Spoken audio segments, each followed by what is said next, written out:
All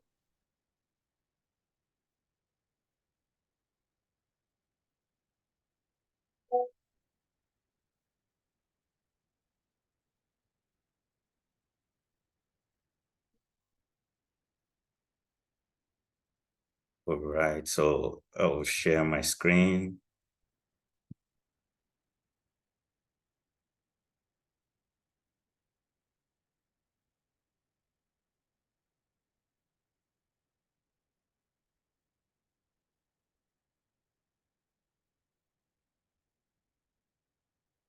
Okay, I think we are having many participants joining.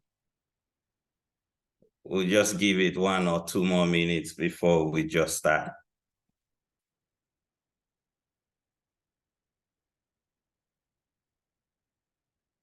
Okay.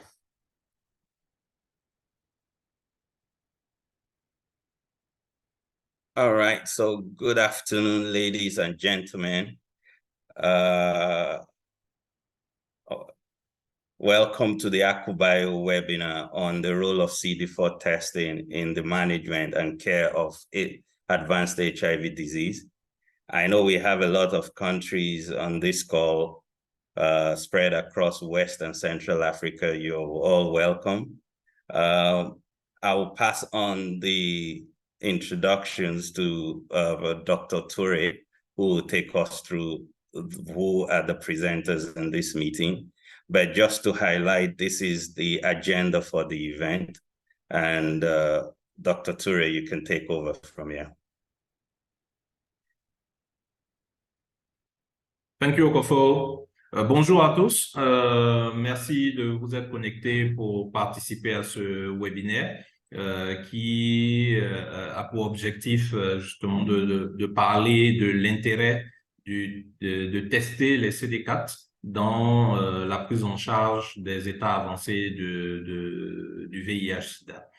C'est une opportunité pour nous de pouvoir échanger avec vous, avec des éminents experts qui vont justement parler un peu de cette problématique-là et une présentation d'une étude qui a été réalisée dans notre contexte au Sénégal et permettant ainsi de vous donner un peu plus d'informations sur l'intérêt donc de ces tests-là dans le cadre de la prise en charge donc des états avancés du VIH. Je suis Dr Touré Parfait, je représente donc Codix, qui est la filiale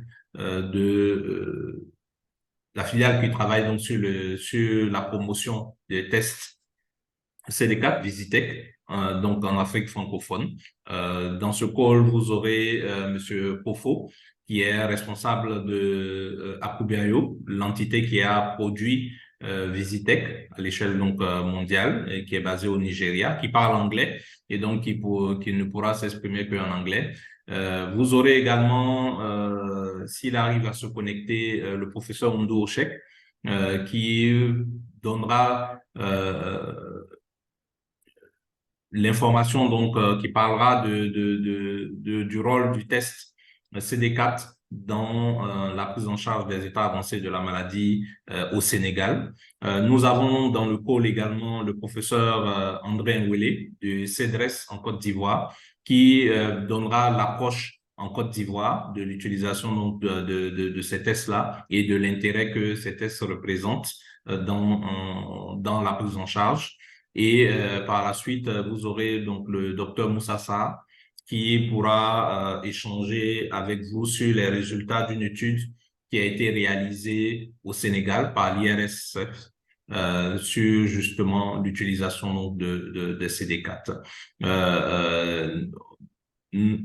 Chai avec Madame Omar qui interviendra également sur l'adoption donc du Visitech, apprise donc de l'adoption donc du Visitech dans notre contexte. Enfin, vous aurez Madame Luz Molina qui vous présentera le Visitech et l'intérêt qu'il représente dans le cadre de la prise en charge. Donc, voilà un tout petit peu présenter l'agenda. Je laisse la parole donc à Kofo pour quelques mots avant que nous puissions avancer. Kofo are already present the different Okay. speakers during the presentation of the agenda, so we can move ahead on the objective. All right. Thank you very much, Dr. Ture.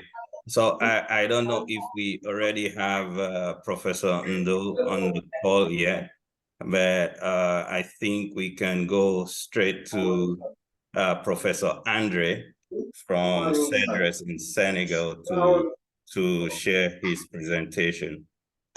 Professor Andre, do you want to share your screen? CEDRS is in Ivory Coast. Oh, sorry, in Ivory Coast, sorry.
Allô, professeur, vous nous entendez?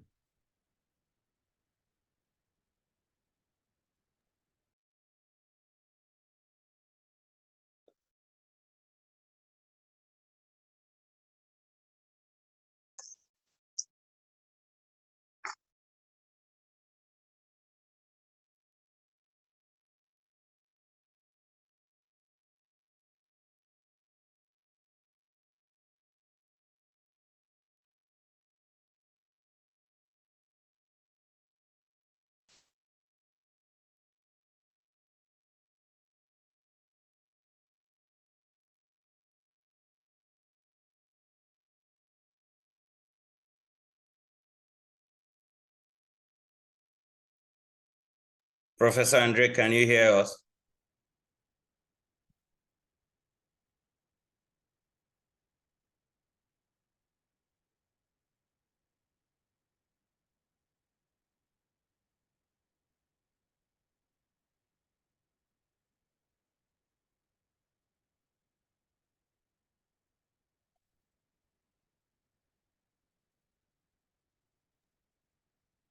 Hello, Kofo.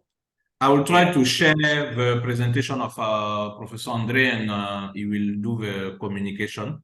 Okay. Seems like with when he's sharing the audio is not working well. I will try from my side. Okay.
Okay. Hello, can you see the Yeah. screen? Can you see the Yes. presentation?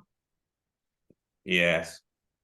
OK, so, professeur, vous pouvez essayer votre micro, puis je passerai les slides.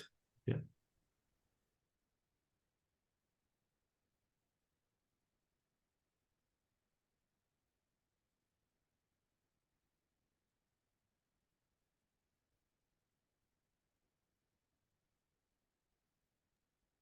Bien, peut-être vous déconnecter, vous reconnecter pour voir.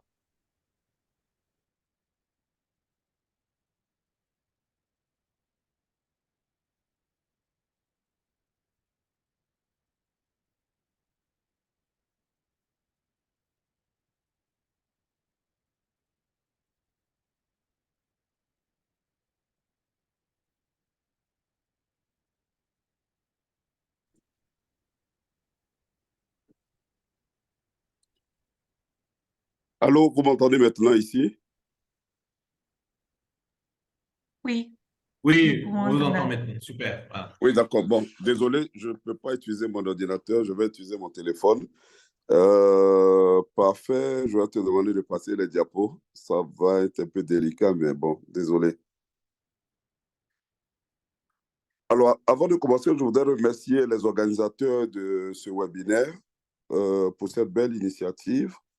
Et je voudrais les remercier de m'avoir associé à l'animation de ce webinaire. Il m'a été demandé de traiter le thème sur l'intérêt des CD4 dans la prise en charge des états avancés du VIH. J'ai légèrement reformulé ce thème, mais le contenu est similaire à ce qui était attendu. Le plan, je vais faire quelques rappels physiopathologiques et puis insister sur l'intérêt de l'animation des CD4 et terminer par des techniques conventionnelles.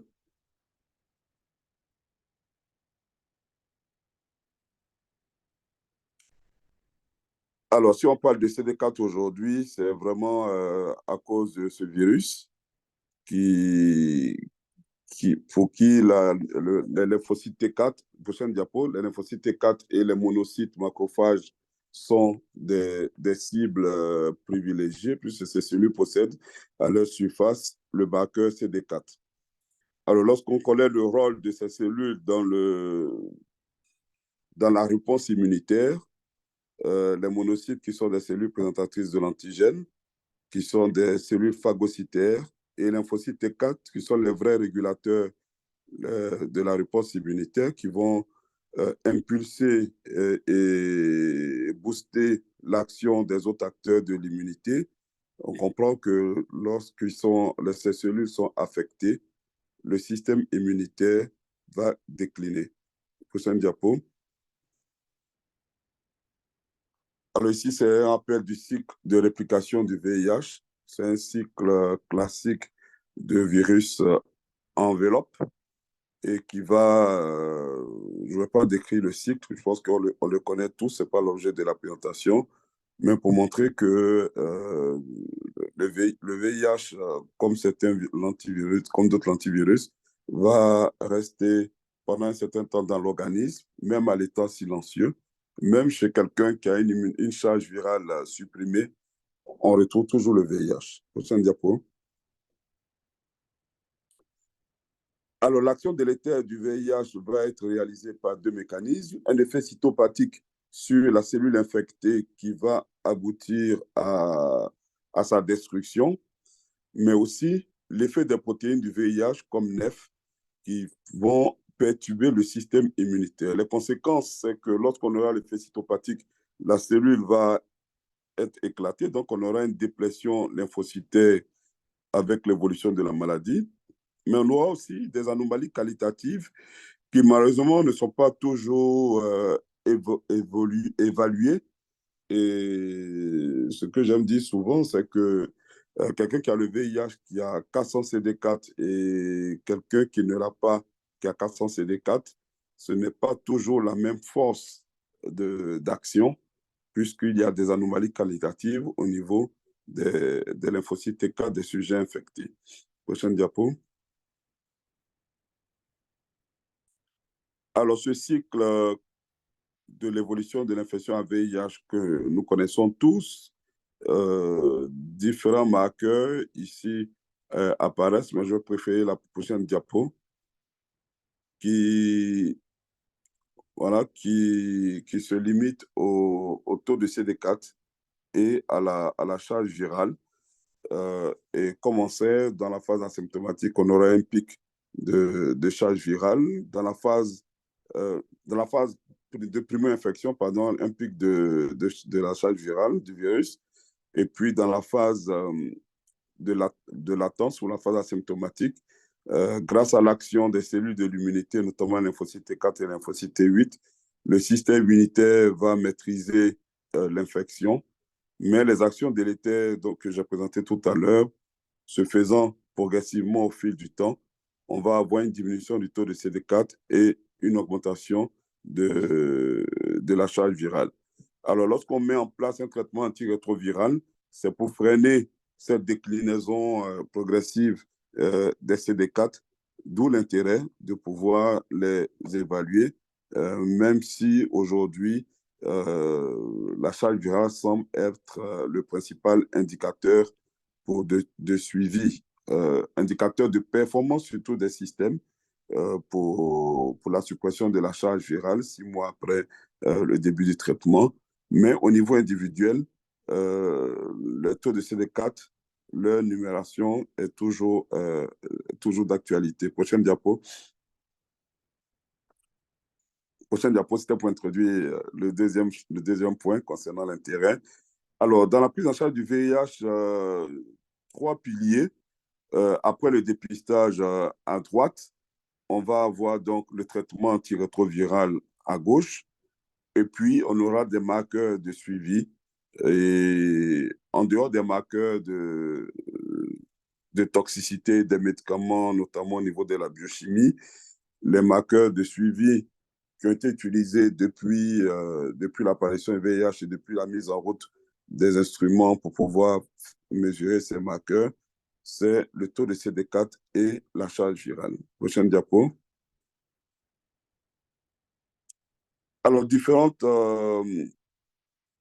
études compilées permettent d'élaborer ce type de tableau issu d'un article que j'ai pris il y a un peu longtemps. Alors, on montre l'intérêt des CD4, des différents marqueurs, CD4, CD8, l'antigène PV4 et l'ARN dans différentes situations cliniques. Par exemple, au niveau de l'histoire naturelle, la numération des CD4, l'antigène PV4 et la charge virale ont un intérêt. Pour évaluer l'effet du traitement antirétroviral, ces mêmes marqueurs sont importants, même si pour l'antigène P24, ce n'est pas vraiment utilisé puisque les études qui ont été réalisées ont montré des discordances. Donc, c'est un marqueur qui n'a pas été utilisé en termes quantitatifs, mais qui reste intéressant en termes qualitatifs dans les tests ELISA de 4e génération pour le dépistage de l'infection. Et pour l'évolution clinique, les 2 marqueurs qui apparaissent comme intéressants, c'est la numération des CD4 et la charge virale. Au début de la prise en charge de l'infection à VIH, on réalisait systématiquement les CD4 et les CD8. Et grâce à certaines études comme celle-là, il a été montré que le taux de CD8 est peu important. Du coup, les équipements qui sont apparus après se sont focalisés sur la numération des CD4. Prochaine diapo. Désolé, c'est très petit. Mais ici, c'était pour montrer, pour d'abord définir la notion de stade avancé du VIH. Alors, selon l'OMS, pour les adultes et les enfants âgés de plus de 5 ans, il s'agit de maladies chez un sujet qui a un taux de CD4 inférieur à 200 ou stade avancé, c'est lorsque le sujet est classé selon l'OMS dans les stades cliniques 3 ou 4. Et chez les enfants de moins de 5 ans, on considère un stade avancé lorsque, chez les enfants de moins de 5 ans, à cause du risque de mortalité, d'incidence de la mortalité, tous les enfants âgés de moins de 5 ans sont considérés comme étant au stade avancé. Prochaine diapo.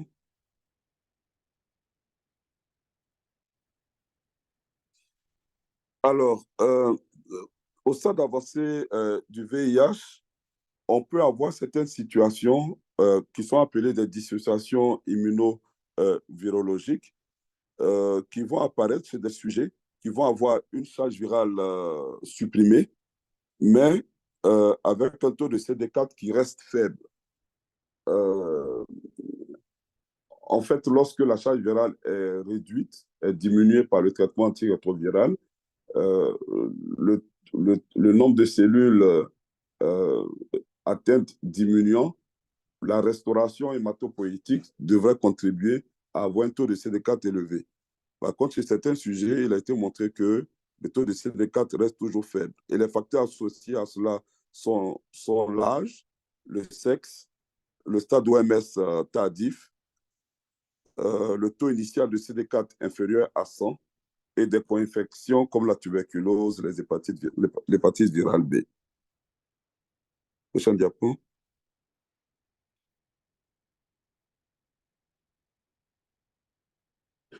Alors, chez les sujets qui sont au stade avancé de l'infection à VIH, le risque majeur qu'on peut avoir chez ces sujets, c'est ce qu'on appelle le syndrome inflammatoire de reconstitution immune ou IRIS.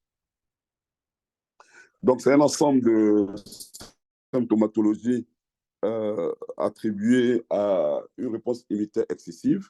Il s'agit en général de réactions d'hypersensibilité avec un gros volet inflammatoire qui sont dirigés contre des agents infectieux. Alors, on distingue deux types d'iris. L'iris paradoxal qui va apparaître chez un sujet qui est déjà sous traitement pour une infection auto-immune et qui va avoir donc une réaction après le traitement antirétroviral. L'iris de mascance, c'est l'inverse. Donc, on va avoir une infection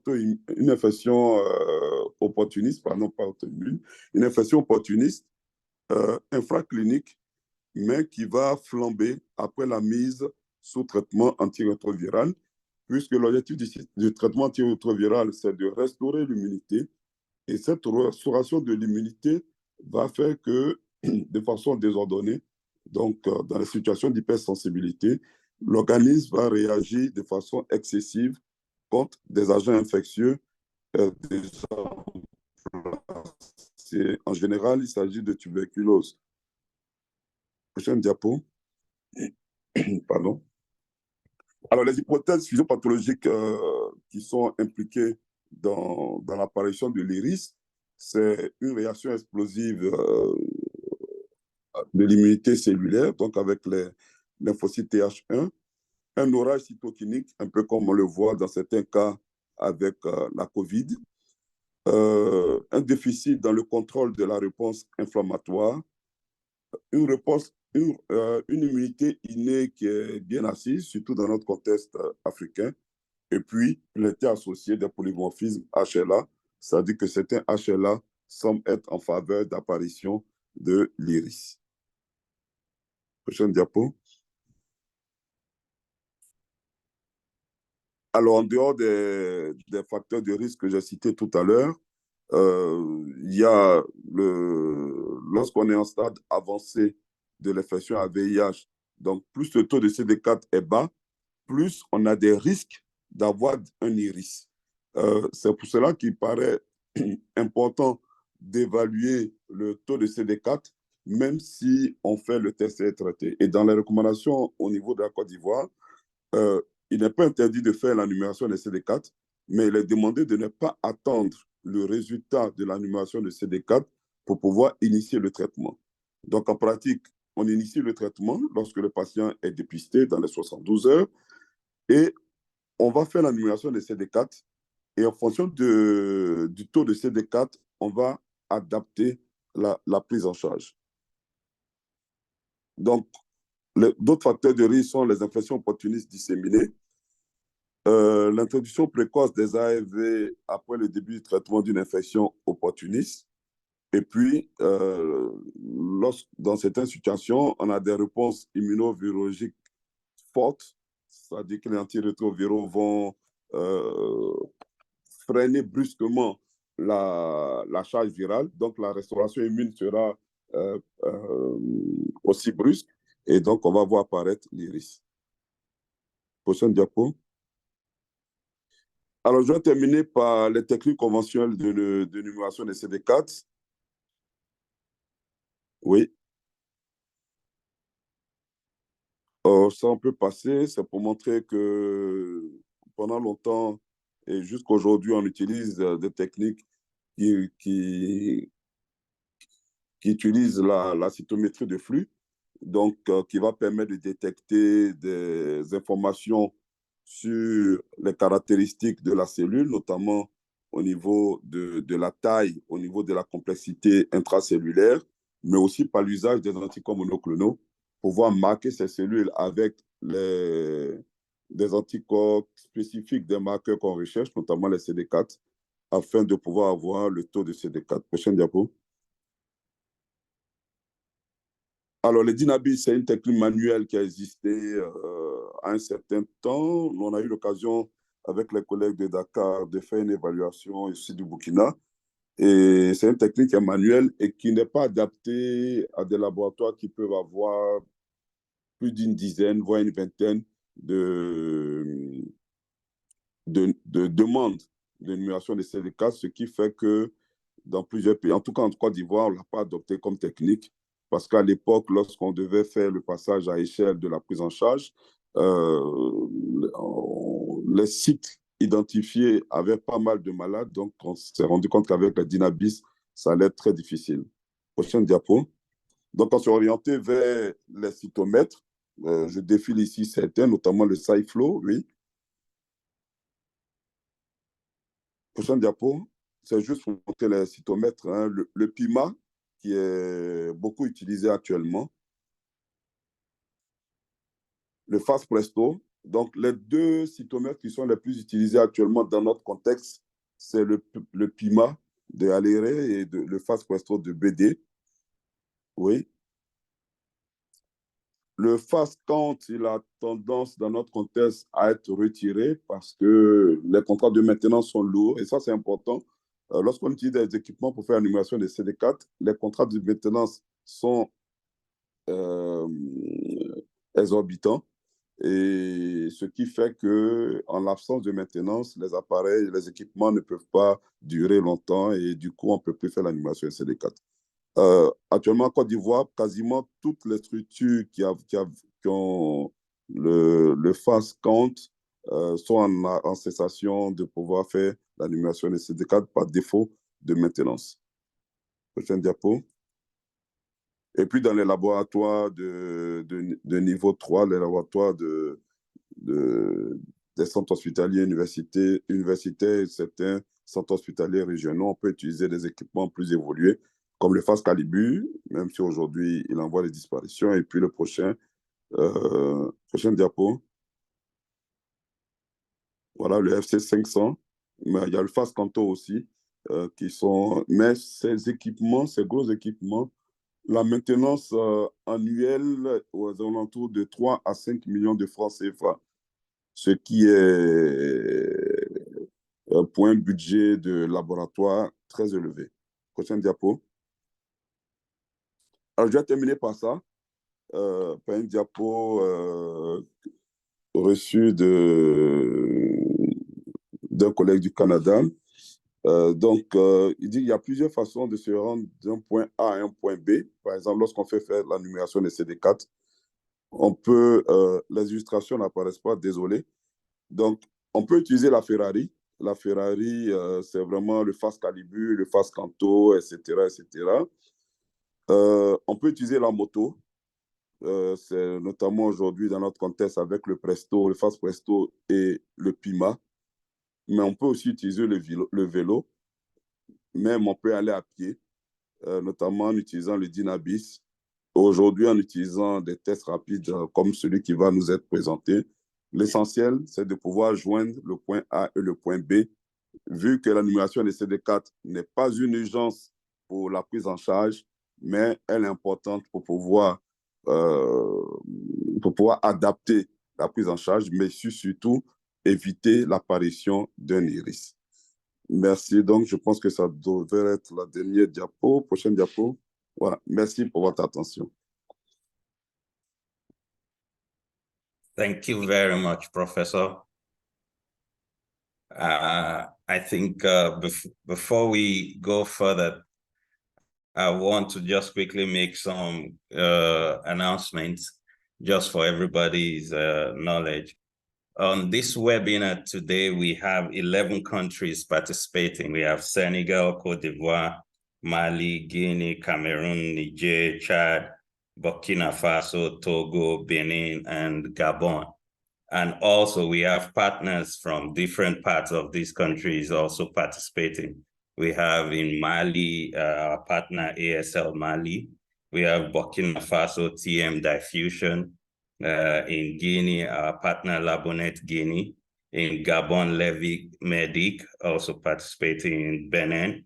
BGL CISMET. In Cameroon, Codex Healthcare Cameroon. In Senegal and Ivory Coast, we have Codex Francophone. And in Togo, we have GITM Togo. Well, you're all welcome to this meeting, and thank you for making this meeting happen. So we'll continue, and I know a lot of us have questions. Please let the questions come in. We'll take all the questions at the end of the presentation. Moving forward, I think we don't know. Dr. Musa, do you know if Professor Ndo is on? Okay. I'm not sure, so all right. I would just maybe announce Professor Ndour, si vous êtes là, peut-être vous nous faites signe. Ou vous m'appelez.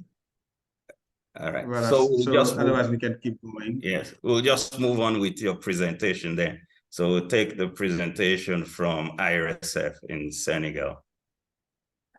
Dr. Moussa, juste un petit élément. Je souhaiterais informer toute l'assistance que vous avez un élément de questions-réponses à l'intérieur donc du chat que vous pouvez utiliser pour poster déjà toutes les questions que vous avez. Et au moment des questions-réponses, nous les prendrons pour les partager aux différents intervenants. Merci.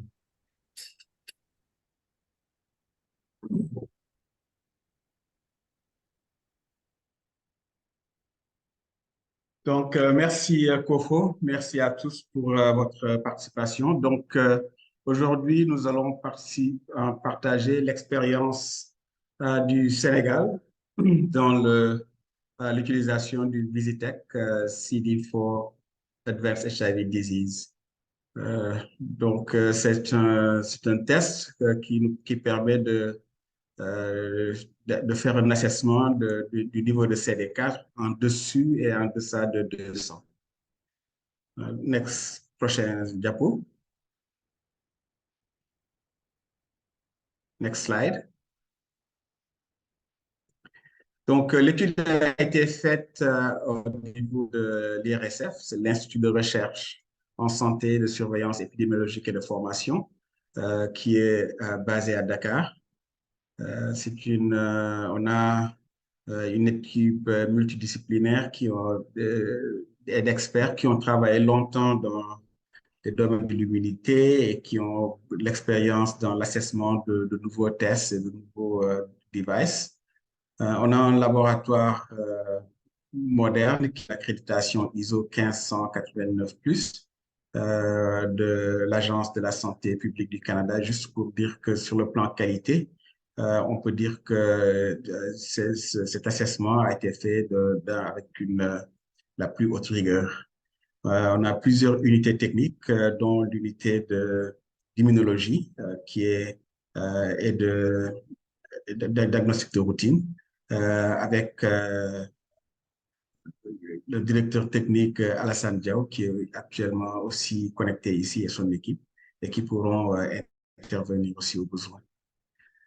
Prochaine diapo.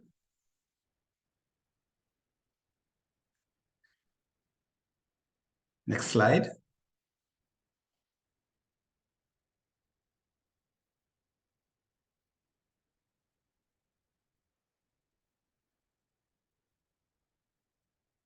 Next slide. Can you hear me? M'entendez? Yes, Melissa, I can hear Voilà, you. ça, c'est quelques photos juste pour vous donner une idée de ceux qui sont jamais venus à Dakar et puis les restes.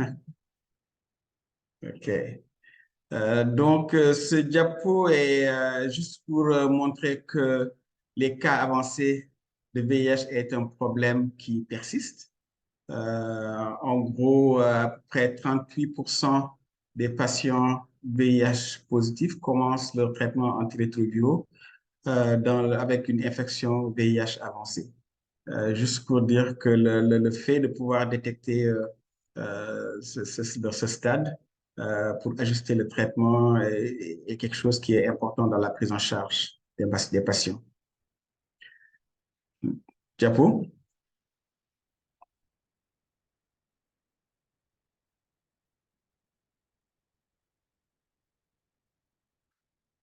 Voilà, ça c'est la définition des cas avancés de VIH. C'est une numération CD4 en dessous de 200.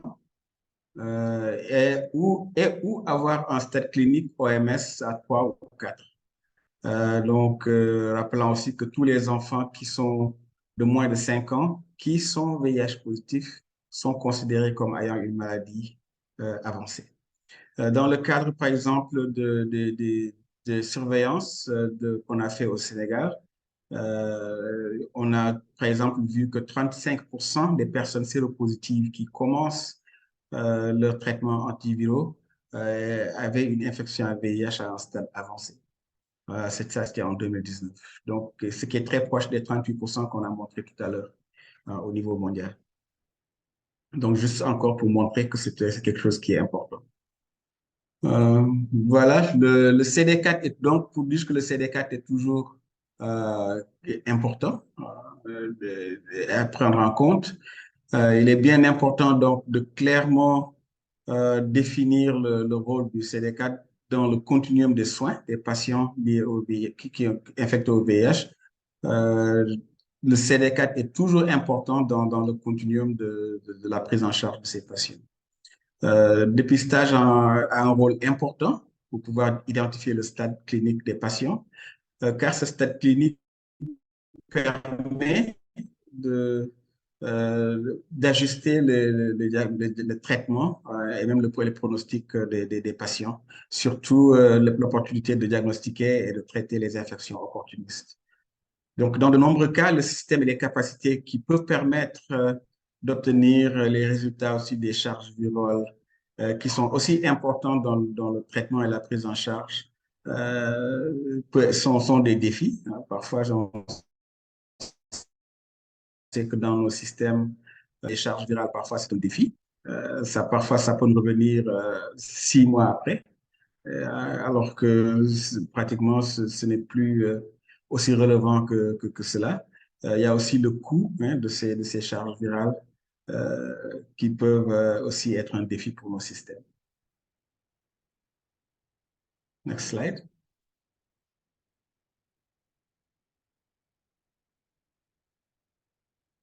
Donc, d'où le besoin d'avoir un test de dépistage de CD4 qui est simplifié, qui est abordable et fiable et qui peut se faire au niveau point of care. Ça veut dire que là où le traitement ou le diagnostic se fait, au niveau même de là où le clinicien est.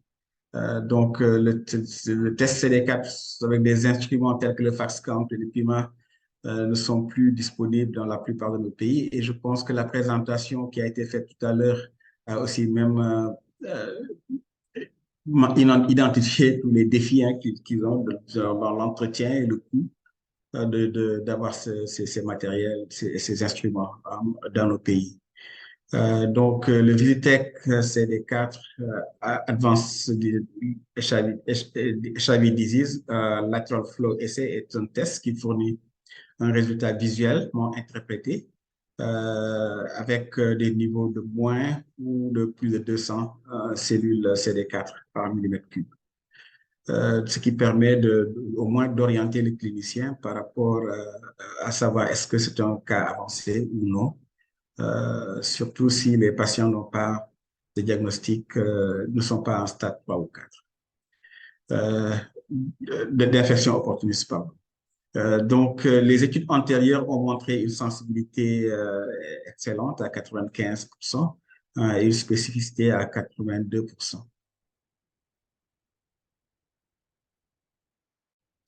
Prochaine diapo.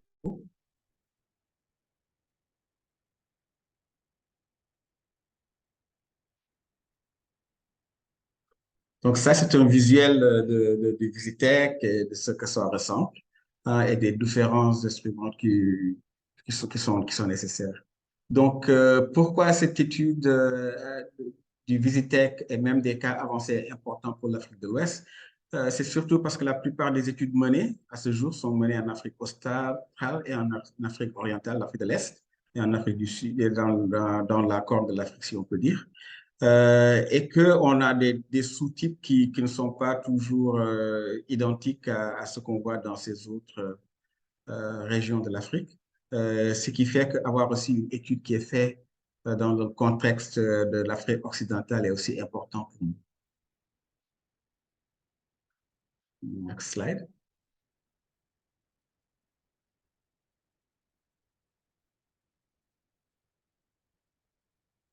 Voilà. Dans ce cadre-là, on a fait cette étude avec une phase 1 et une phase 2.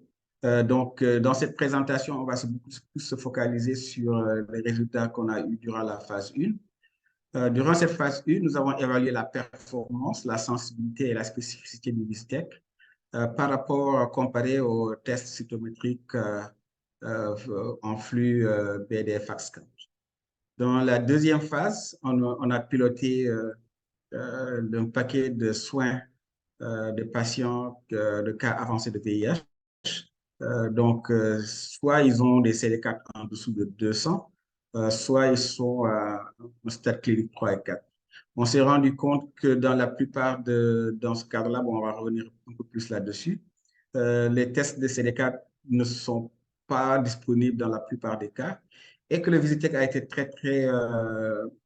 quelque chose qui a beaucoup aidé les cliniciens qui sont dans ces sites pour pouvoir avoir les stades de ces patients. Next slide.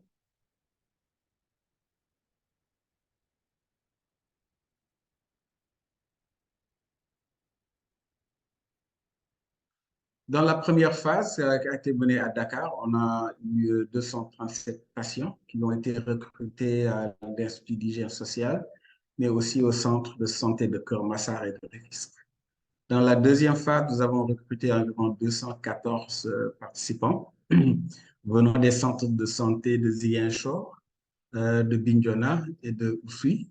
Je pense qu'il y a le docteur Cissé et le docteur Diop qui sont aussi même participent à cette séminaire aujourd'hui. Donc, je les invite aussi à intervenir au besoin s'il y a des clarifications ou des commentaires à faire. Donc, ces sites ont été choisis surtout à cause de leur prévalence élevée en VIH1, VIH2 et VIH1 et 2 combinés et des cas avancés pour nous permettre de pouvoir recruter et piloter. Next slide.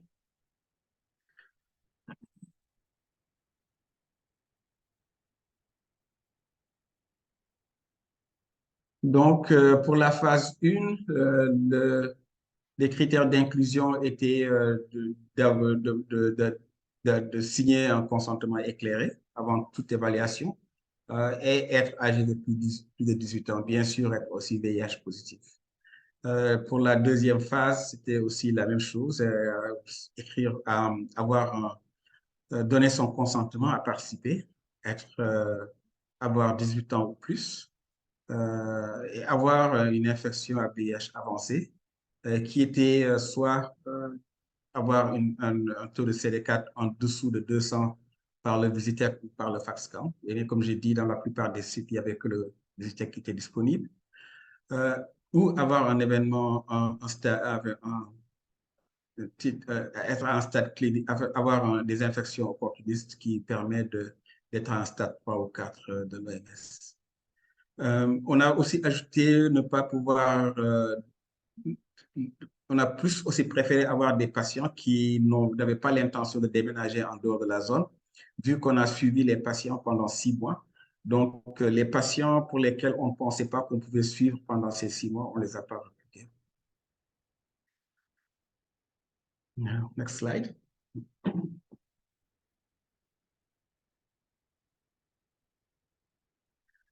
Donc, ça, c'est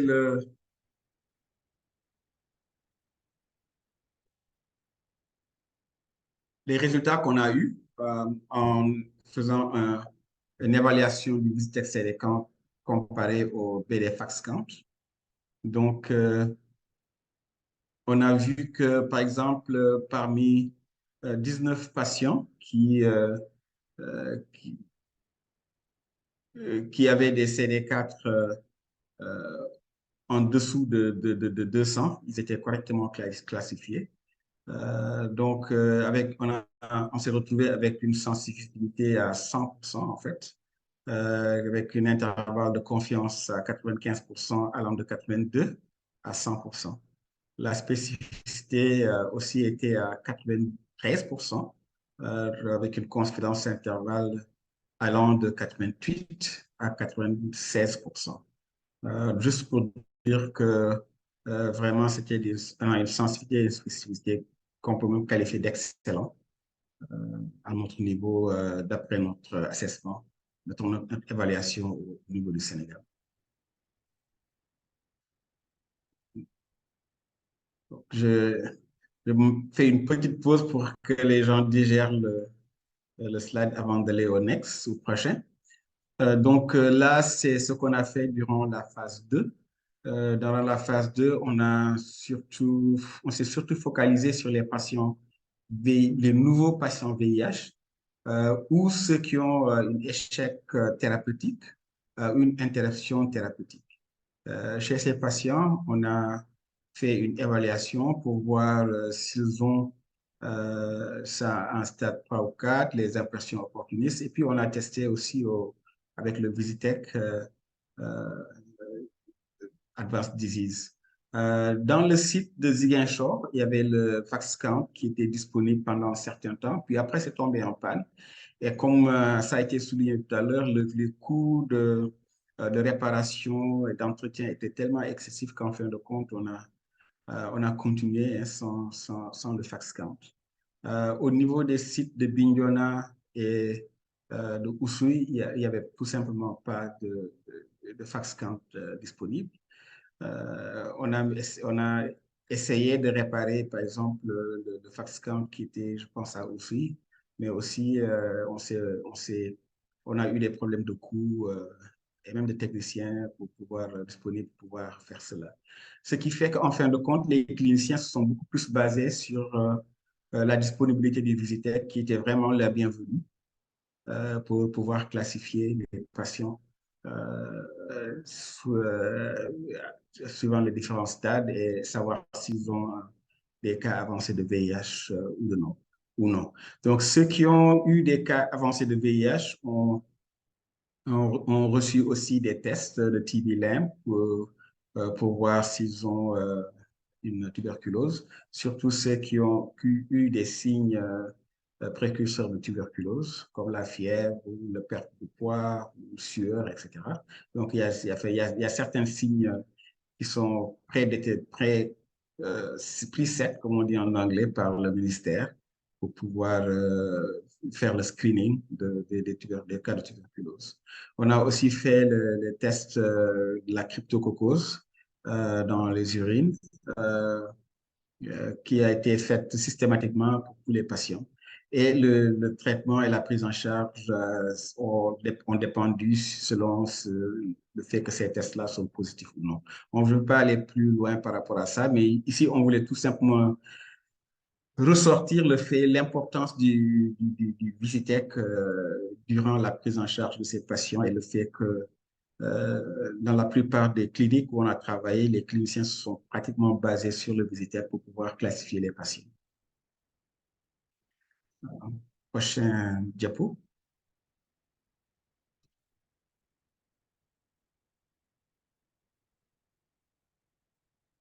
Voilà, en conclusion, le Visitech Advanced Disease a montré une sensibilité et une spécificité excellente par rapport aux tests de cytométrie en flux FACSCount au Sénégal.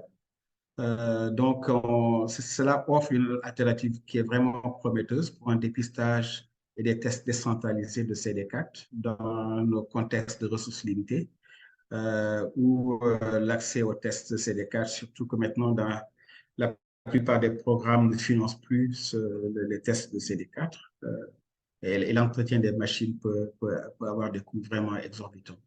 Donc, ce test peut être une alternative qui peut fournir des conseils et donner une directive dans la prise en charge, pour une prise en charge rapide des patients en état avancé de VIH.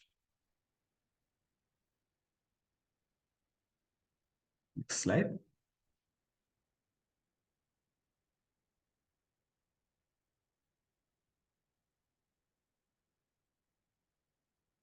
Voilà, donc là, juste pour remercier la Fondation CDC, et je pense qu'Omega Diagnostic a changé de nom. Hein, donc, je m'excuse ici.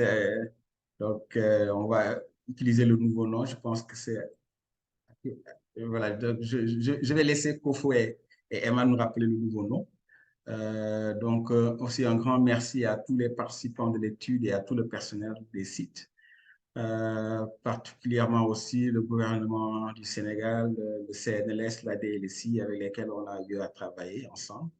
On compte utiliser ces résultats et tourner cela en papier où toutes ces organisations seront aussi co-auteurs pour pouvoir mieux partager ces résultats. Voilà, merci beaucoup. Je pense que je vais prendre des questions s'il y en a. Thank you very much, Dr. Musa and the team at IRSF. Thank you for the great work you have done on the Visitech. To move further, we would quickly take a presentation from Chai, coming from Alia Omar, who is one of the global lead for advanced HIV disease at Clinton Health Access Initiative, Chai.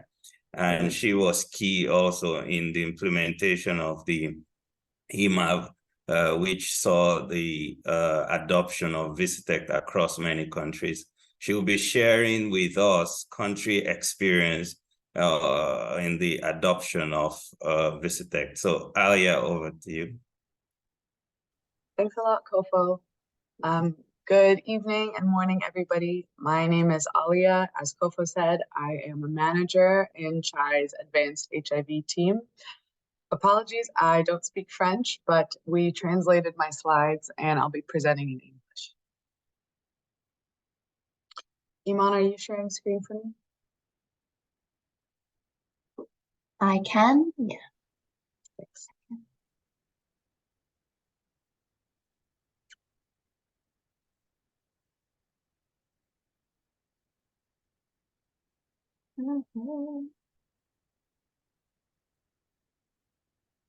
Sorry.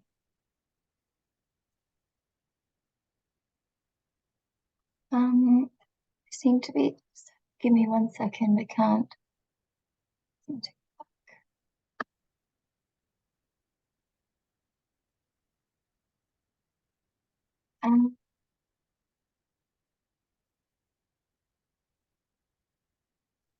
Do you want me to share my screen? No, I think I've managed it now. Okay. Let's see. Can you see that now? Yes. Yeah, that's perfect. Thank you. Thanks so much. So I want to quickly today chat about Visitech and its applications and decentralized settings through the work that AccuBio, Chai, and Unite did with a project called the Early Market Access Vehicle, or the EMAC. Next slide, Emma. As the presenter before me described, the 2017 WHO guidelines for AHD recommends the algorithm as follows. After a patient gets a CD4 test, to determine whether or not they have AHD, the patient will then be referred to getting additional testing for cryptococcal meningitis and tuberculosis with a CRAG-LFA test and a determined TB-LAM test. Together, these tests take under 20 minutes and can diagnose the deadliest opportunistic infections for those with advanced HIV. So out of all of the CD4 options, why is a CD4 LFA test important? Well, CD4 LFA tests reduce the extra costs associated with purchasing and servicing lab equipment while still being able to provide access to same-day results. In facilities where there are not a high volume of patients, LFA tests work and are cost-effective where patients otherwise would maybe not have testing if a POC device is not available, and also high volume facilities where the CD4 burden on the existing machines is high. Despite this, only 20% of patients worldwide that need a CD4 test for AHD actually have access to it on site. Next one. So as I mentioned, the WHO guidelines do say that CD4 is very important for detecting disease in patients. Despite this, changes in national and global priorities have made it so that CD4 testing often does not have funding, which contributes to gaps in access to care, particularly in decentralized settings. As a result, AHD deaths remain quite high at 650,000 a year, which is really unacceptable, and it remains an issue. So in response to this, CHAI, AccuBio, and Unitaid developed an early market access vehicle to introduce the Visitect and develop lessons learned for this product across multiple countries. Next one. I will briefly go over this because I know the next presenter will really describe Visitect in detail, but the benefits here are the ones that I mentioned earlier, and also the fact that Visitect does not require any electricity or sample transport or any lab technician to administer the test. You get a result quite quickly, which enables earlier linkage to care. Without something like the EMAV, the access and national sensitization to a new product like this could take years, where through the EMAV, we catalyze the introduction to many different countries to develop these early lessons learned to support national and donor buy-in. Next one.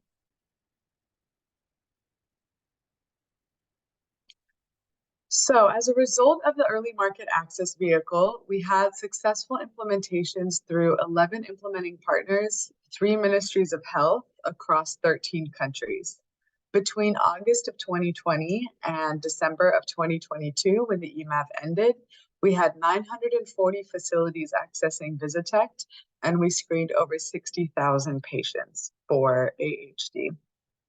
On this map, you can see that where we first started with these 13 countries, and this is across all different facility levels, the early introduction in these countries sparked interest in other countries, and now Visitect has reached a total of 44 countries as of last year.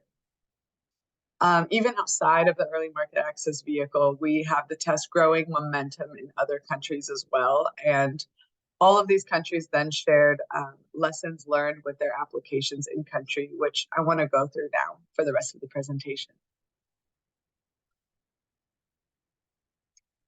Perfect, thanks. So for Tanzania, the introduction of Visitect had been a huge success, which really lowered turnaround times. Previously, patients had to wait an average of 5 days at sites with no CD4 testing. And after the EMAV, the country reported being able to give same-day diagnosis to 95% of its AHD patients, which is great. In Mozambique, there was a challenge of loss to follow-up between receiving the CD4 result and getting linked to testing for other opportunistic infections.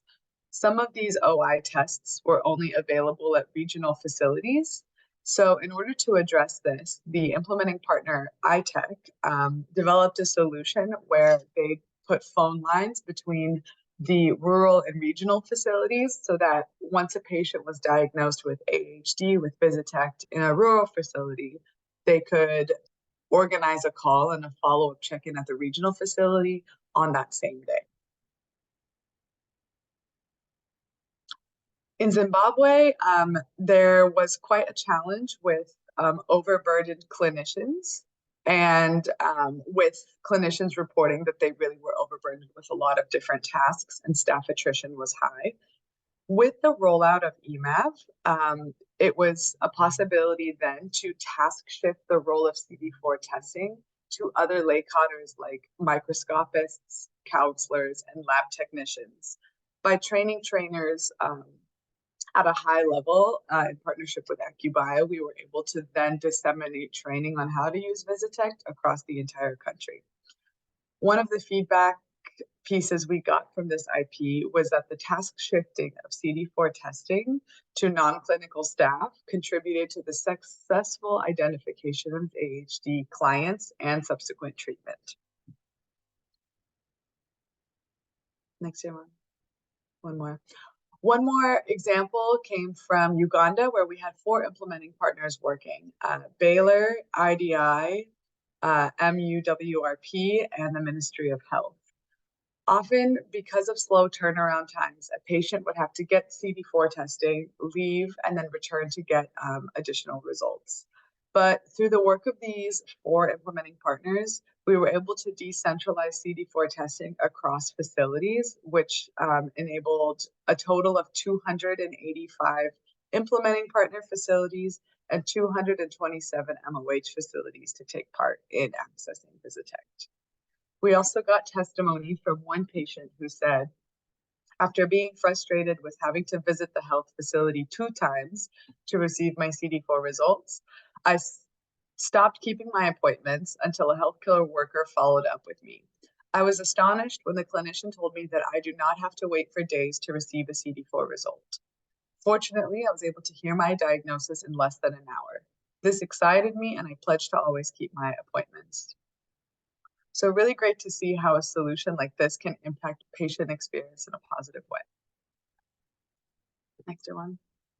So through the work of the EMAV, we were able to advocate for donor support of the test to further drive uptake and access to CD4 testing in LMICs.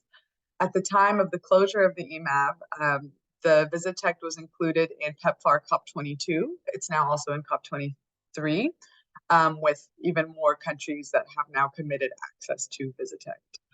In addition, Visitect is listed as a priority diagnostic in Global Fund's 2023 to 2025 information note, meaning that any Global Fund country should be able to access Visitect at no cost.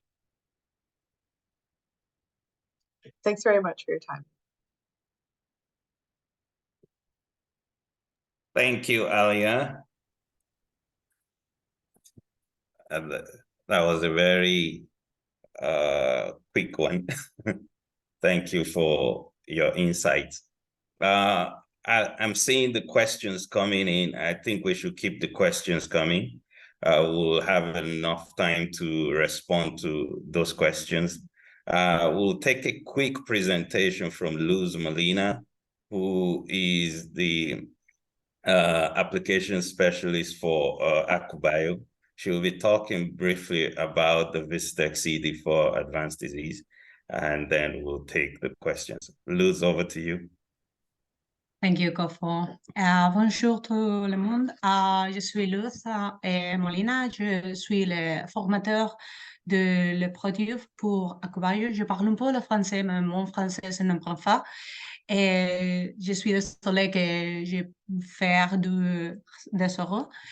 Je vais présenter les visiteurs CD4 Advanced Disease Test et la contribution qu'il a fait à la réduction de décès liée à le sida, à les maladies avancées du VIH. Next slide. Et comme nous savons, il y a beaucoup de progrès et beaucoup d'efforts que le monde a fait pour la réduction de les infections du VIH et pour la réduction de les décès liés à SIDA et à le monde. Next slide. Mais principalement, nous observons qu'il y a un important décès, réduction de le décès les dernières années dans les pays de l'Afrique de l'Ouest, l'Afrique centrale. Mais il y a aussi un important problème avec toutes les personnes qui vivent avec VIH et qui a un stade avancé, principalement parce que ces personnes ont beaucoup d'infections opportunistes qui attaquent ces personnes.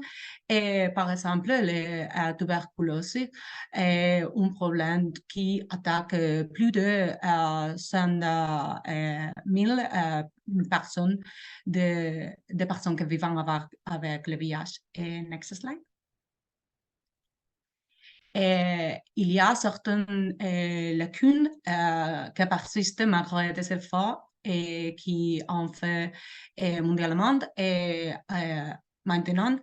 Et 80% des personnes qui connaissent son statut ont sur traitement, mais le traitement est normalement seulement pour 73% de ces personnes qui reçoivent le traitement.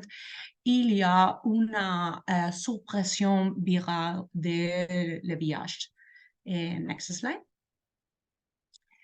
Mais aussi 28 ou 29 millions de personnes recevant traitement sur le VIH, mais il n'est pas l'objectif à le moment. Et nous devons faire beaucoup d'efforts pour cet traitement, utiliser de la meilleure manière.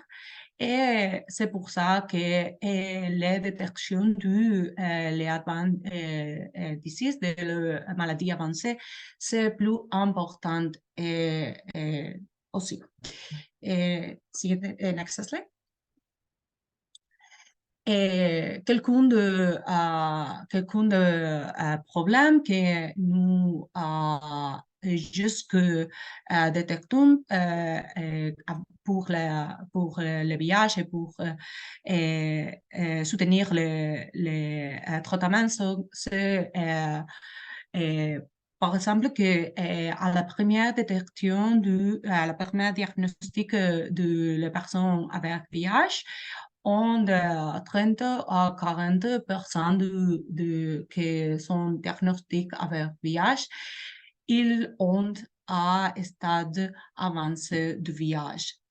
Principalement les hommes, et aussi nous observons que malheureusement les taux de mortalité restaient plus élevés, même avec accès à tard pour ces patients, et principalement pour ces personnes qui ont un nombre de lymphocytes T, CD4, inférieur à 100 cellules per microlitre. Et next slide. Et quelques des facteurs qui sont essentiels pour ce problème de la réduction de la mortalité sont, par exemple, qu'il y a un diagnostic tardif de le VIH, mais aussi que l'initiation du tard, normalement, est plus tard. Et comme notre collègue a dit, il y a un problème aussi de le syndrome IRIS à la personne qui commençait avec le tard. Et beaucoup de patients abandonnent le traitement ou on développe résistance à ces médicaments. Mais aussi, les traitements sont disponibles pour toutes les infections opportunistes ou à tous les centres. Et next slide.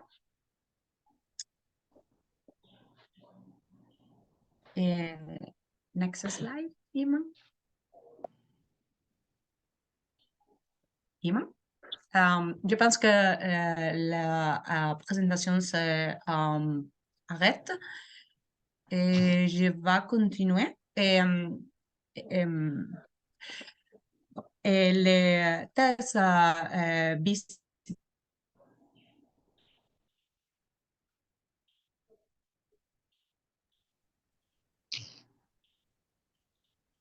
Allô? Hello? Je pense que je pars de les connexions pour un moment. Okay. Et je suis désolée que j'ai perdu les connexions. Je vais continuer. Et c'est pour ça que la comptage de CD4 est resté plus importante.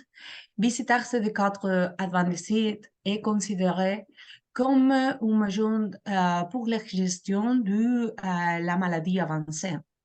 Et le premier test à le monde pour détecter que pour le comptage de CD4, de la cellule CD4, qui est rapide et gentable, et aussi il n'y a besoin d'un instrument. Et le test présente une solution plus abordable et simple. Et que si nous comparons avec la cytométrie en flux, nous pouvons utiliser notre VisiTech à beaucoup d'environnements. Et quelqu'un des bénéfices du VisiTech, c'est que, par exemple, nous disons qu'accélérer la gestion clinique. Et les tests accélérer la gestion clinique pour quelques raisons. Premièrement, la lecture et la lire de les résultats et pour faire à la même mesure dans 40 minutes. Et aussi, nous pouvons faire la formation, nous pouvons passer la formation pour tous les personnels de santé. C'est très, très important, spécialement les centres ou les déplacements décentralisés, qu'il y a moins de personnel et qui doit utiliser les ressources efficiemment et visiter ailleurs à réduire la charge du travail pour le personnel de santé, mais aussi comme les personnels et comme les patients ne doivent retourner à le centre parce que les résultats sont livrés, sont à le même jour. Normalement, il ailleurs, le test ailleurs, du réduire la perte des patients. Et aussi, si le traitement est disponible à le centre, les patients pouvaient commencer le traitement le même jour.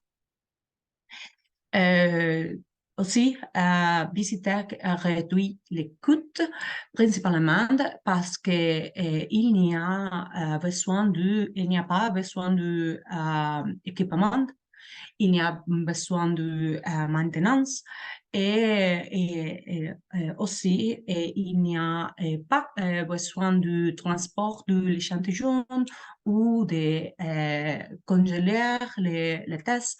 Et il fait possible que cette thèse est testée à tous les lieux et à tous les moments.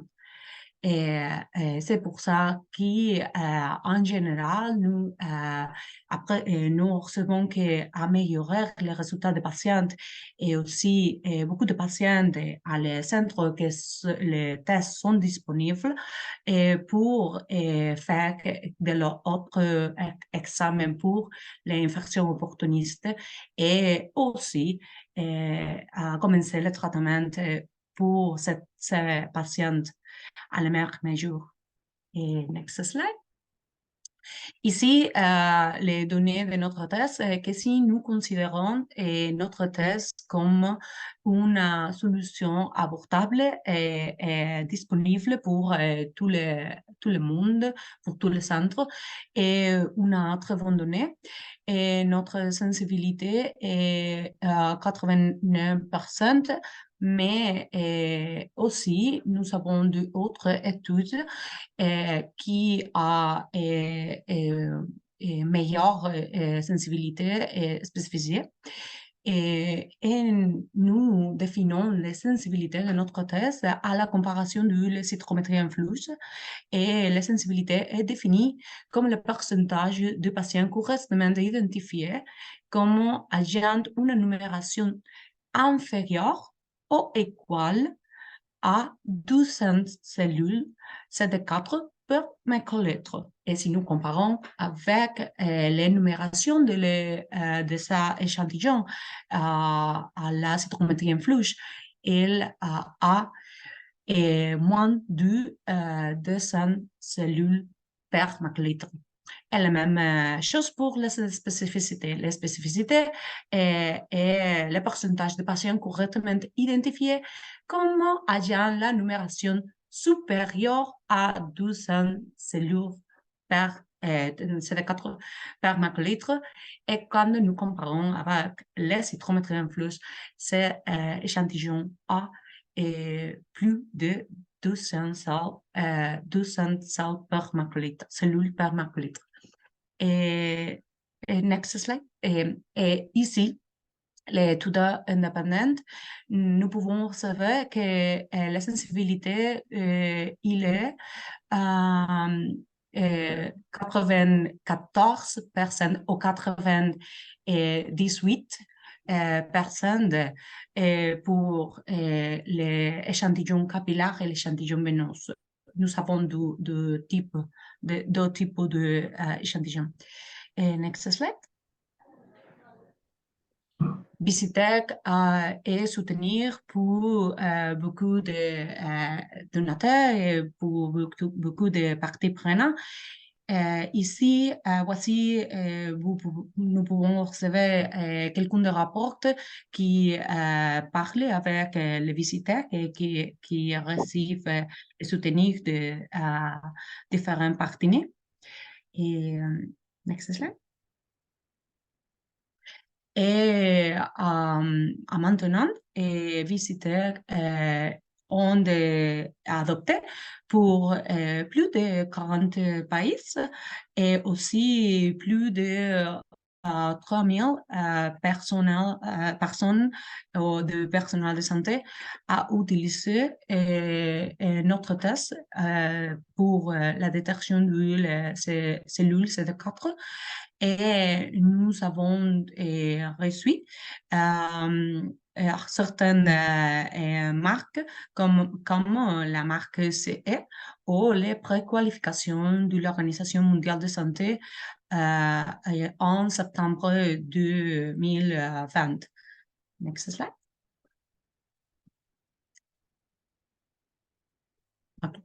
Et ici, les IMAV, Early Market Access Vehicle, c'est une collaboration que Acquaio fait avec Shai et Unité.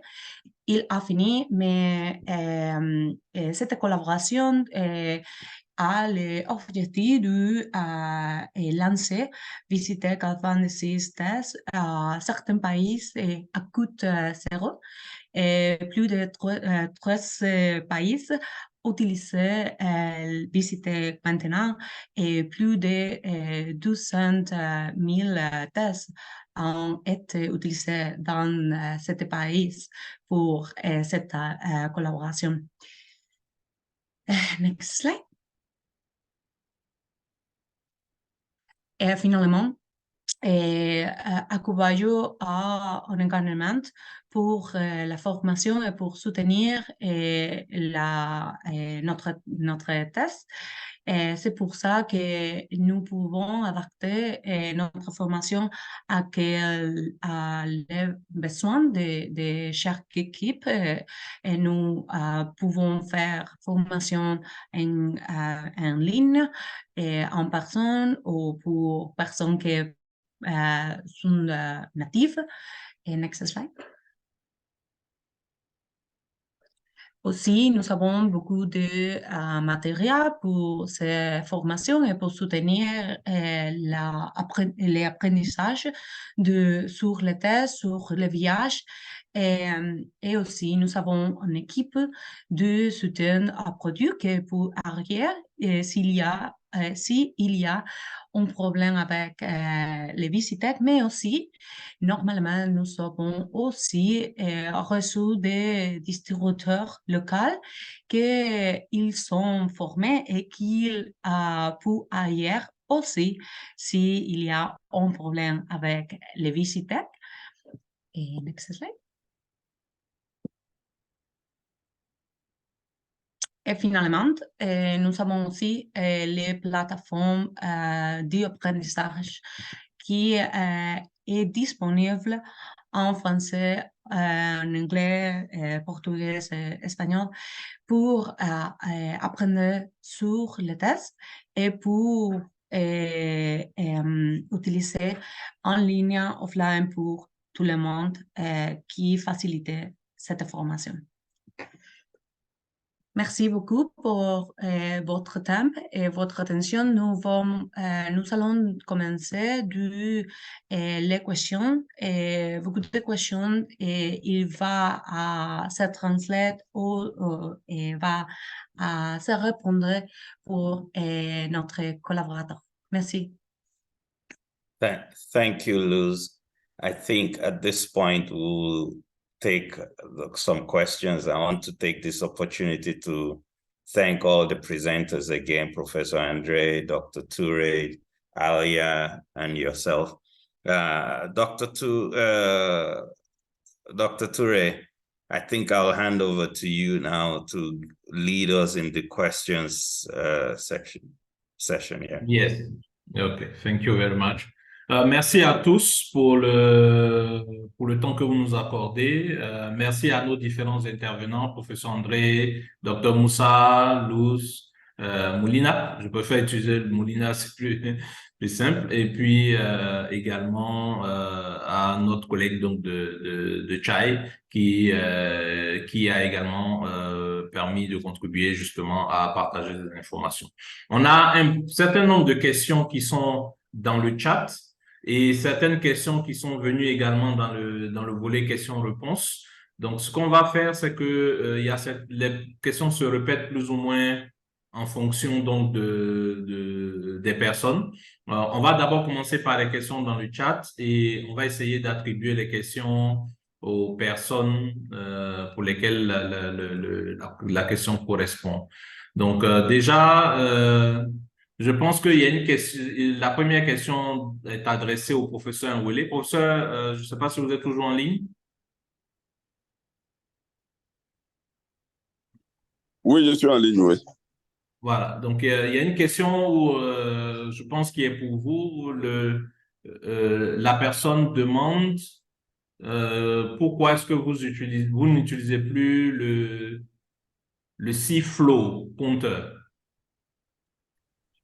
Oui, le Cyflow compteur, en fait, lorsqu'on a fait les comparaisons d'équipements, on a fait une étude qui a été publiée où on a comparé les cytomètres de même ampleur, le Cyflow, le FastCount et le troisième, j'ai oublié un peu.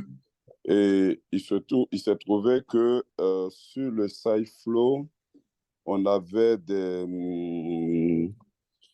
des écarts de mesure lorsque les échantillons étaient analysés 24 heures après. Lorsque l'échantillon était analysé 24 heures après, on avait des écarts un peu importants. Et donc, ça fait que en Côte d'Ivoire, on ne l'a pas sélectionné dans le cas de l'achat des cytomètres. Voilà. Et ça dépend vraiment des marqueurs qui sont utilisés. Ce n'est pas lié vraiment à l'équipement, mais c'est le kit qui est utilisé, qui n'utilise pas le CD45, qui permet d'avoir des mesures plus précises à 24-48 heures après le prélèvement. Merci beaucoup, professeur, pour cet élément de réponse. Il y a une deuxième question, je pense, qui est à la fois pour vous ou bien pour Chai. Il y a un professeur à Dawaye qui dit qu'il n'a pas pu véritablement apprécier la plus-value de l'évaluation des CD4 comparée à l'évaluation donc de la charge virale. Je ne sais pas si vous pouvez revenir un tout petit peu sur cette explication.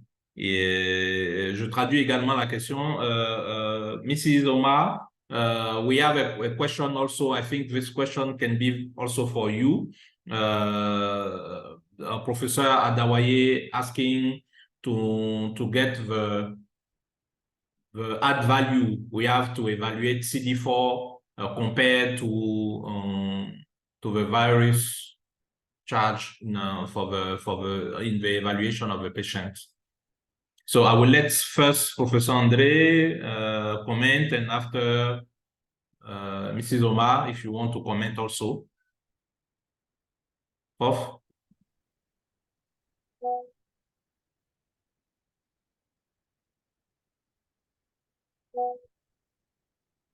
Dr. Toure, can you repeat the question for Alia?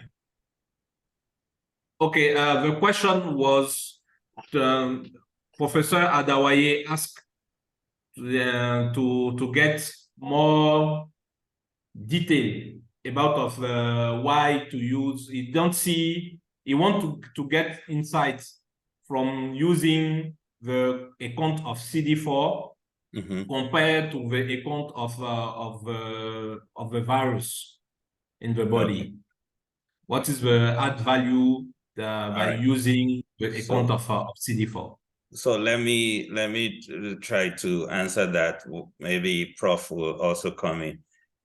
As the presenters have mentioned, the incidence of advanced HIV disease will kick in when the CD4 count gets as low as 200 copies per microliter or less. And when that happens, you will realize that the incidence of opportunistic infections will rise as well. And that's usually what leads to mortality in HIV. And in order to address opportunistic infections, the gateway really is to be able to determine, is this person actually in that threshold of advanced disease or not? Now, in a situation where you do not have a tool like Visitect, you will have to rely on the other big devices, which is not readily available. And that creates a situation where we miss the opportunity to handle those who are entering advanced disease early.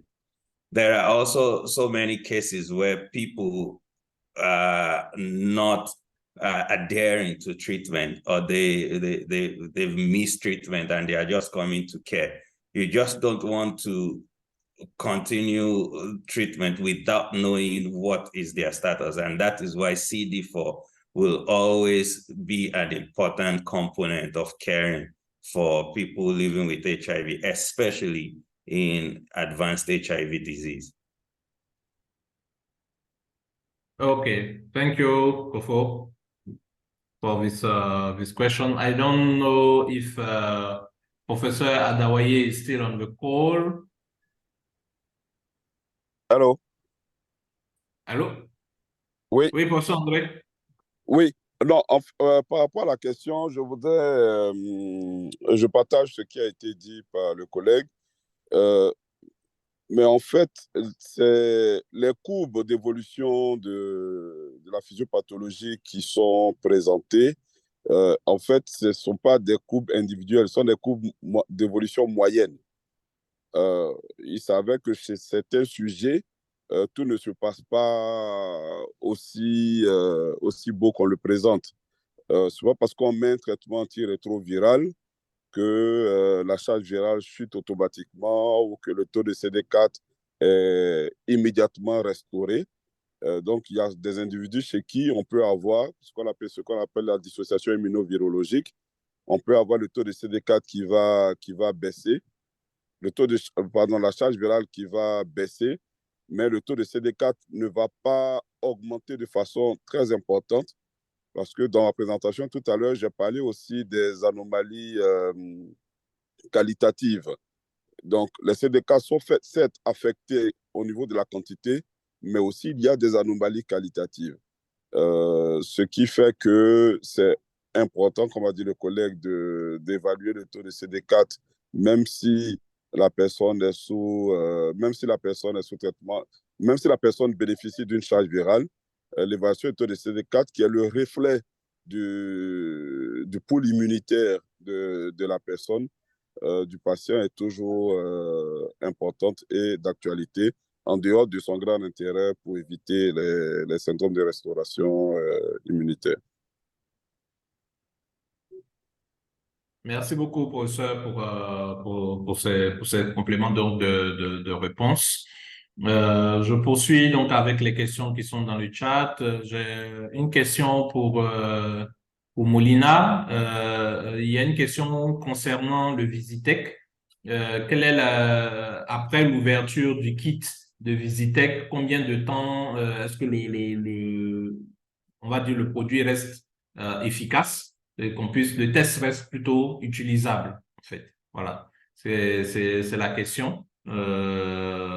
Et puis, est-ce qu'il y a déjà eu des objections relativement à l'utilisation donc de Visitech? Si oui, quelles sont-elles? For understanding, you tell me You that want me to ask Yeah. it in English? Okay, Yes, so the question is, when we open the box of Visitech to start using it, how many times it takes before the test will not be effective? And the second question on that, Okay. which is linked with the first one, is do we got some objection about of using Visitech? If yes, what was this objection? Okay. Would you like me to reply in English or reply in French? What will be best for you, I would say. Je ne suis pas sûre. Je vais parler en français. Premièrement, les boîtes. Nous apportons 25 individuels dispositifs et nous avons le temps d'expiration. Les 25 dispositifs pouvaient utiliser tout le temps que le test est non expiré.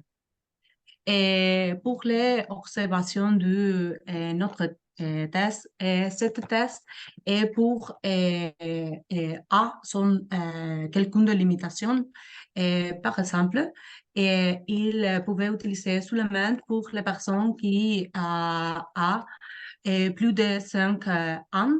Nous pouvons utiliser pas à les enfants moins de 5 ans. Principalement, les enfants de moins de 5 ans sont considérés dans un stade avancé. Et ce test est pour la détection de les stades avancés de les personnes avec le VIH. Et les autres observations qu'il a est que seulement pour les utilisations professionnelles et qui nous pouvons utiliser dans l'environnement température, mais il ne devait pas congeler et il il a tous les réagents qu'ils sont besoin dans le test. Et nous devons utiliser seulement les régions qui sont fournies dans les boîtes, dans les produits. D'accord? All right. Thank you, Luz. Dr. Toure, we also have on the attendee side, two people raising their hands. I think it's important we acknowledge and hear from them. Oh, somebody has dropped this, but I see Professor Dawaye Chate. I don't know if we can take his question. Yes. Professor Dawaye, the question I asked before Molina was the question of all right. Dawaye. I don't know if you want to comment after the answer of this question. Okay.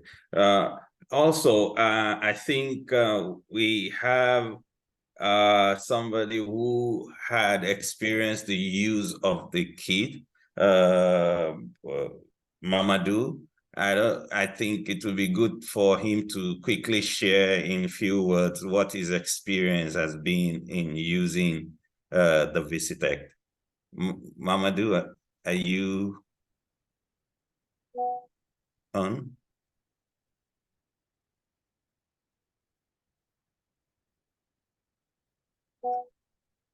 Okay. I don't know if you hear me, you're on mute. If you just want to quickly share your end user experience. However, we can just continue taking the presentation. When Mamadou is ready, we can hear from him. Yeah. Mm-hmm. I think questions are still coming on the chat. Il y a une question, je pense, qui est importante aussi dans les réponses que Molina vient de donner concernant une question de M. Abdoulaye Souaré. Il voulait savoir un peu combien de temps on prend pour lire le résultat donc, du test. Normalement, c'est 45 minutes pour avoir donc le résultat du test. Lorsque vous avez fait le premier mélange, je pense que Molina, si tu as la diapositive où il y a les différentes étapes donc d'utilisation du Visitec, ce serait bon peut-être plus tard avant qu'on ne finisse de partager cette diapositive, ça pourrait donner une idée à chacune des personnes pour voir la simplicité d'utilisation donc de Visitec. Il y a pour continuer donc dans les questions, il y a une question qui est ressortie, je pense, un peu de la réponse de Molina, de savoir pourquoi les enfants de moins de 5 ans sont considérés comme déjà en état avancé. Je pense que c'est une question qui peut être adressée à Dr Moussa ou à Professeur Nwele. Dr Moussa, est-ce que vous voulez répondre à cette question? Par lequel la question encore? La question était de savoir pourquoi est-ce que les enfants de moins de 5 ans sont considérés comme déjà en état avancé. Parce que le test n'est pas utilisé pour les enfants de moins de 5 ans parce qu'on considère que les enfants de moins de 5 ans sont déjà considérés comme en état avancé. Donc, il y a une question de savoir pourquoi les enfants de moins de 5 ans sont considérés comme étant en état avancé. En fait. Je pense que c'est surtout à cause de l'âge, du fait que les enfants de moins de 5 ans sont plus à risque à faire des infections opportunistes que les adultes. Donc, c'est une classification qui nous vient pratiquement de l'OMS et puis des expériences passées. Qui fait que voilà, les enfants de moins de 5 ans sont, voilà, sont beaucoup plus à même à avoir des infections opportunistes et même des décès, etc. Donc, en gros, cette classification permet aussi un suivi plus proche de ces enfants et avec une possibilité d'avoir même une meilleure outcome, si on peut dire, qu'on est en français, chez ces enfants-là. Donc, en gros, c'est surtout cela. Bon, dans notre étude, on a eu des problèmes puisque avec le comité éthique et le fait que, par exemple, pour recruter des patients qui ont moins même de 18 ans, même pas plus de 5 ans, mais 18 ans, en général, il faut aussi le consentement des parents. Donc, on n'a pas pu faire l'étude chez les enfants, chez ceux qui ont moins de 18 ans. Bien que même au niveau même de la classification, au niveau du Sénégal, par exemple, les plus de 15 ans sont, dans un certain sens, même mis dans le groupe des adultes plutôt que des enfants. Donc, je ne sais pas si peut-être quelqu'un d'autre qui a beaucoup plus d'informations sur la raison pour l'OMS de classer les enfants de moins de 5 ans dans cette catégorie. Merci, Dr. Alassane, Moussa. Je pense que le professeur Nwele veut rajouter quelque chose par rapport à cela. Oui, juste dire que chez les enfants de moins de 5 ans, avant on le considérait moins d'1 an, moins de 2 ans, mais ça va maintenant jusqu'à moins de 5 ans. Très souvent, on a des charges virales très élevées en absence de traitement. Et donc, la maladie évolue assez vite, et d'où la mortalité élevée chez les enfants. Et donc, la précaution, c'est vraiment de les mettre quasiment de façon systématique sous traitement. Mais pour revenir au test, c'est vrai que en dehors de la notion de stade avancé, c'est vrai qu'il faut voir la pertinence du test chez les enfants, parce qu'en général, chez les enfants, on a des taux de CDK très élevés et qui ne traduisent pas vraiment le pool immunitaire. C'est vrai que chez les enfants, on n'utilise pas le taux absolu. Donc, une technique qui ne permet pas de faire le pourcentage, effectivement, n'est pas adaptée pour les enfants. Donc, voilà un peu l'explication que je pourrais donner. Merci, professeur, pour ce rajout. Donc, là, le webinaire est censé finir à 14 h. Il nous reste 10 minutes. Il y a beaucoup de questions dans le chat et nous allons récupérer toutes les questions, rassurez-vous, et y répondre et vous les envoyer dans vos différentes boîtes email. Donc, vous aurez l'occasion d'avoir une réponse à cela. J'ai 2 questions que je pense auxquelles je peux répondre moi-même directement. La première était de savoir dans combien de pays est-ce que Visitech est enregistré. Dans notre région francophone, le Visitech fait son entrée et donc ce webinaire est un peu en lien avec cette entrée de Visitech. Donc, il est en cours d'enregistrement dans un certain nombre de pays déjà. Donc, la Côte d'Ivoire, le Sénégal, la Guinée, le Burkina Faso. Et donc, on travaille là-dessus. Et donc, nous sommes vraiment totalement disponibles pour pouvoir aider à ce que ça soit accéléré pour que ce soit disponible dans les différents pays. C'est un test également qui est reconnu donc par le Fonds mondial et donc qui peut être subventionné dans le cadre des intrants de la lutte contre le VIH. Et donc, il peut passer donc par l'intermédiaire. Donc, il y avait une autre question sur le coût. Pour dire que il peut rentrer justement dans la prise en charge et être subventionné dans le cadre donc du Fonds mondial. Et c'est en fonction de l'enregistrement que nous pourrons également vous donner la réponse du prix dans le secteur privé de Visitech.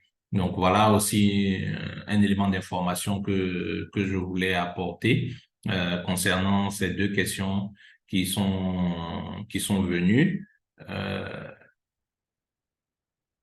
Il y a une question, Kofo. This question, I think it can be a good question for you. Mr. Maiga from Mali is asking how they can do to make the testing of Visitech in Mali. So just as it has been explained, this test is available on virtually every donor platform. For example, Mali, I believe, is a Global Fund country. This is available on the Wambo platform. The country can access it from there. Also, we have a distributor in Mali, ASL Mali, Madam Yaye Tolo, who is supporting on ground there.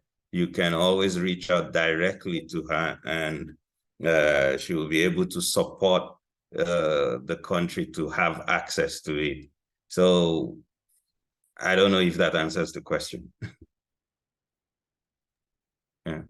Yes, I think it's answering the question. Donc, Monsieur Maïga, il y a déjà un distributeur donc au Mali, donc pour laquelle on va partager également le contact, et vous pourrez entrer directement en contact avec elle pour voir un peu l'opportunité de pouvoir utiliser donc le Visitech au niveau du Mali, mais elle travaille déjà à l'enregistrement de Visitech donc au Mali.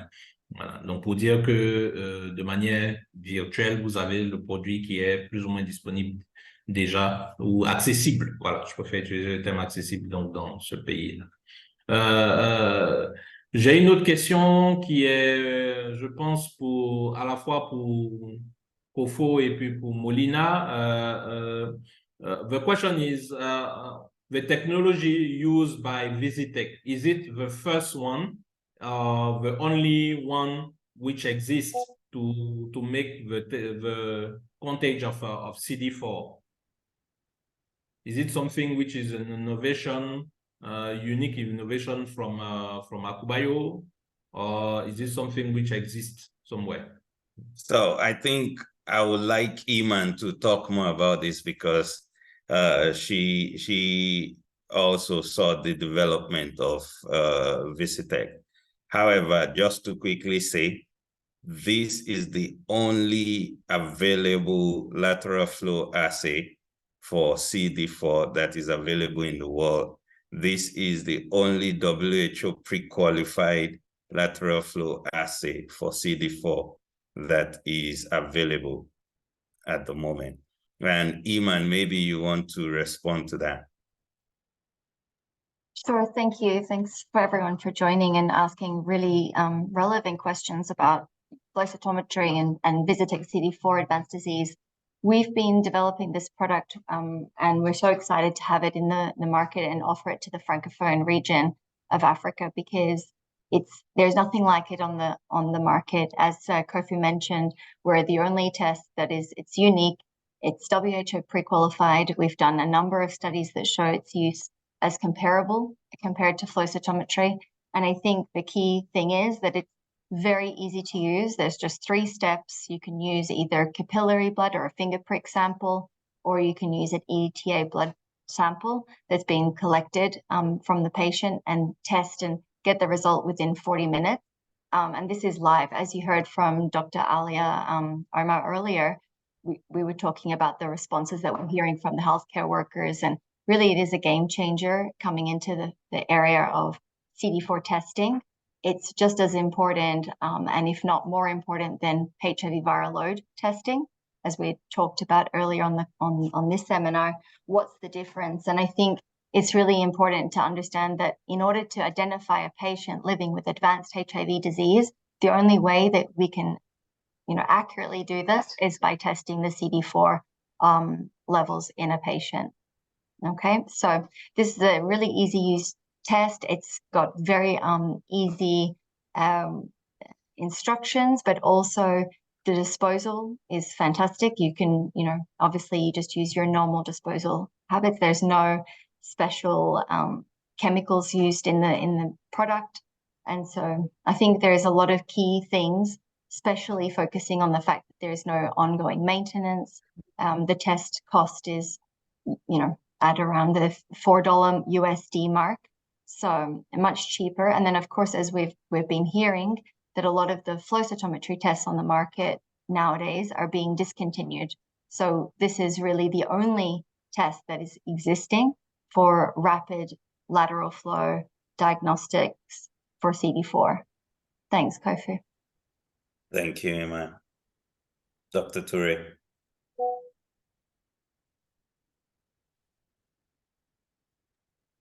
Hello.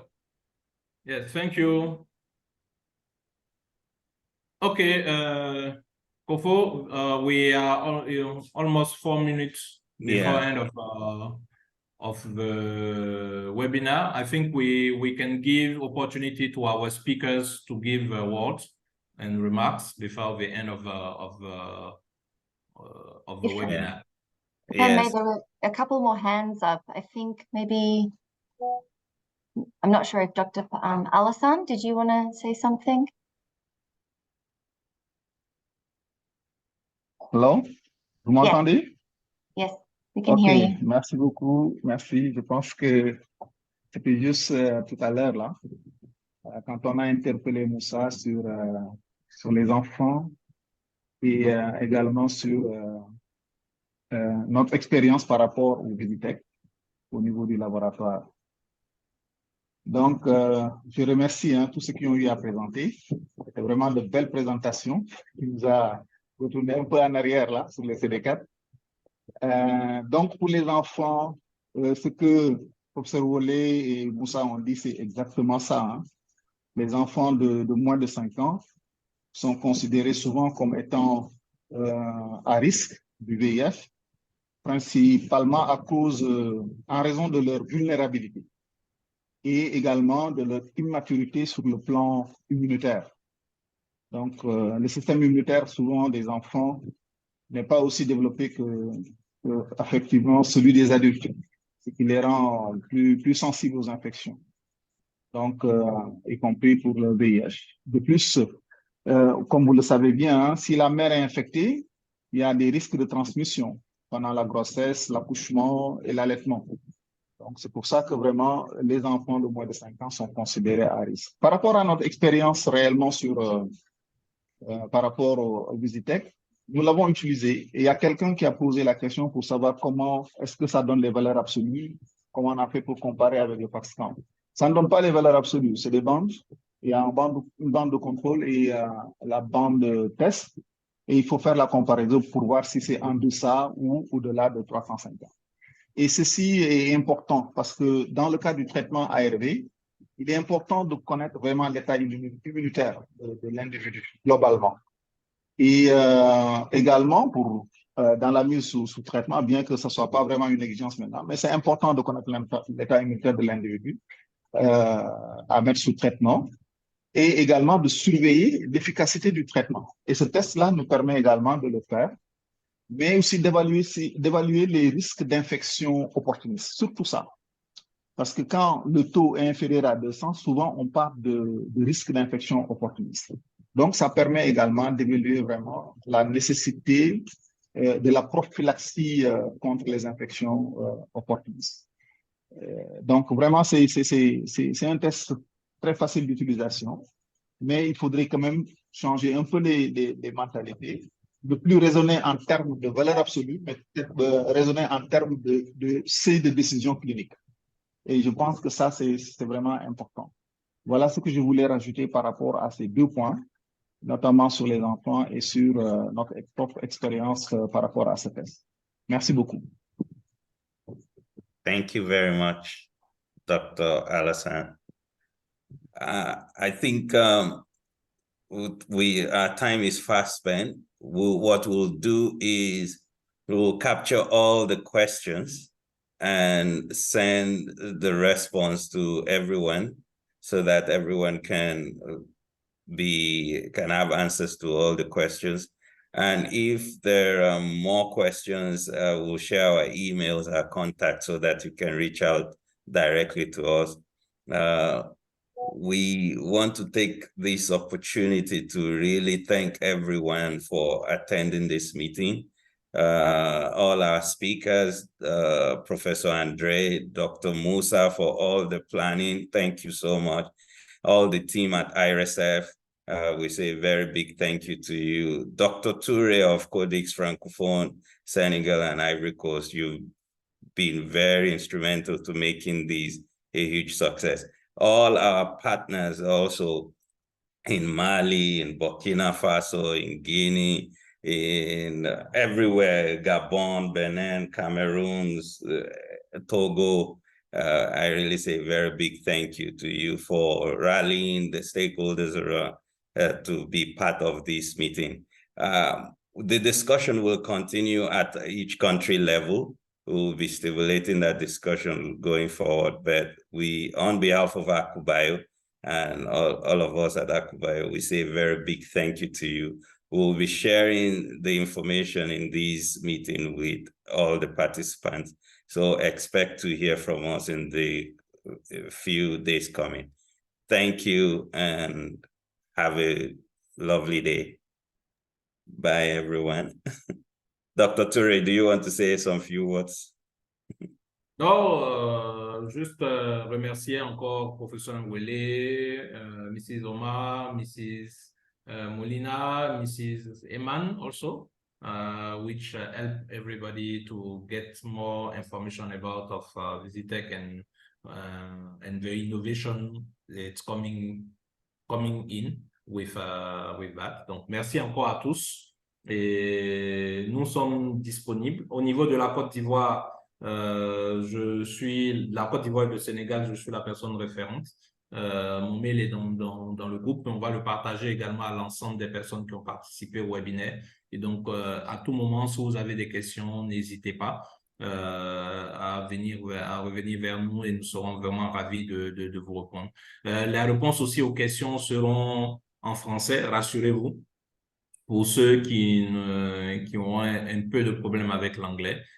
Et donc, vous pourrez recevoir donc toutes ces réponses-là. Les présentations également, celles qui nous seront remises par les différents speakers également vous seront partagées pour que vous ayez plus d'informations. Merci encore et bonne soirée à chacun. Thank you and bye-bye. We'll see you again. Thank Bye, you. everyone. Bye.